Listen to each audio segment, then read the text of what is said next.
Salam jumpa kembali dalam Renungan Harian GKI Kuitang, Jumat 11 Maret 2022.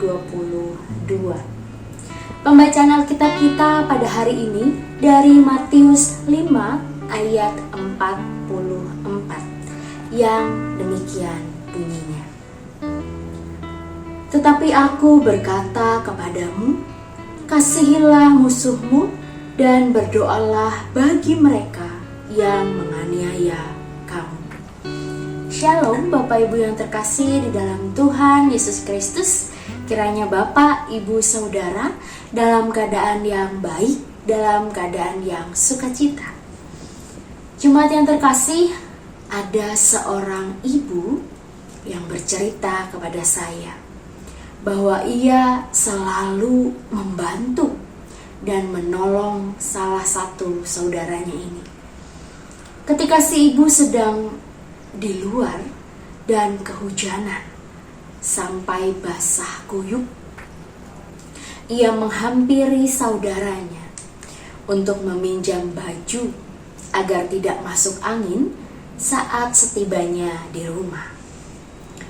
Namun ternyata salah satu saudaranya ini tidak mau memberikan pakaian untuknya, sehingga si ibu pulang dengan keadaan basah kuyup. Kalau Bapak, Ibu, dan Saudara ada pada posisi si ibu yang basah kuyup ini, apakah yang Bapak, Ibu rasakan? Atau jikalau Bapak dan Ibu ada pada posisi salah satu saudara dari ibu ini, apakah yang akan Bapak dan Ibu lakukan? Jemaat yang terkasih, balas membalas, mata ganti mata, gigi ganti gigi, memang hal yang lumrah yang terjadi di dunia, juga yang ada di masyarakat kita. Namun sebagai umat Kristiani, kita diajarkan untuk membalas setiap kejahatan dengan mengasihi. Rasul Paulus mengatakan, tetapi jika seterumu lapar, berilah dia makan. Jika ia haus, berilah dia minum. Tuhan Yesus mengajarkan kita untuk mengampuni daripada dibakar nafsu untuk membalas. Tuhan Yesus tidak meminta kita untuk melakukan pembalasan atau melakukan hukuman atas orang yang berbuat jahat.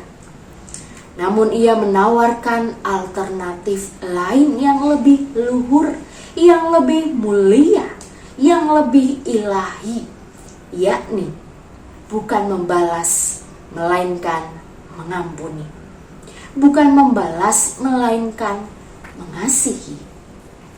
Almarhum Pendeta Eka Dharmaputra mengatakan, ketika kita mampu mengendalikan kecenderungan kodrati kita untuk membalas, itu berarti kita juga telah membuktikan kemampuan kita mengendalikan diri sendiri, mengontrol nafsu-nafsu kita, dan kita dapat memanfaatkan kekuatan yang kita miliki bukan untuk melanggengkan permusuhan, tetapi mendatangkan perdamaian, bukan untuk melukai, tetapi menyembuhkan. Sekali lagi, bukan untuk membalas kejahatan dengan kejahatan, tetapi membalas kejahatan dengan mengasihi. Jemaat yang terkasih, inilah yang saya maksud dengan mudah tetapi sulit. Mudah dikatakan, namun sulit untuk dipraktikkan dalam hidup kita. Namun, dengan pertolongan Roh-Nya yang kudus, kita mampu melakukannya. Rasul Paulus juga berkata, Janganlah membalas kejahatan dengan kejahatan. Lakukanlah apa yang baik bagi semua orang. Dan sedapat-dapatnya, kalau hal itu bergantung padamu, hiduplah dalam perdamaian dengan semua orang. Jemaat yang dikasihi Tuhan, di masa-masa Prapaskah ini, mari kita pakai untuk mengolah amarah kita, mengendalikan emosi kita, dan hingga mampu memaafkan orang yang menyakiti kita. Selamat berproses untuk kita semua. Tuhan memberkati kita. Mari kita berdoa. Ya Allah yang bertahta dalam kerajaan surga, di masa-masa Prapaskah ini, ajar kami untuk dapat mengolah amarah kami, emosi kami, ketika kami diperhadapkan dengan orang yang melukai kami, yang menjadi musuh bagi kami. Mampukan kami ya Tuhan untuk menebarkan kasih-Mu di tengah-tengah mereka yang menyakiti kami. Ajarkan kami untuk dapat membuka hati kami untuk mampu melakukan pengampunan. Kiranya Roh-Mu terus bekerja dalam tiap-tiap kami.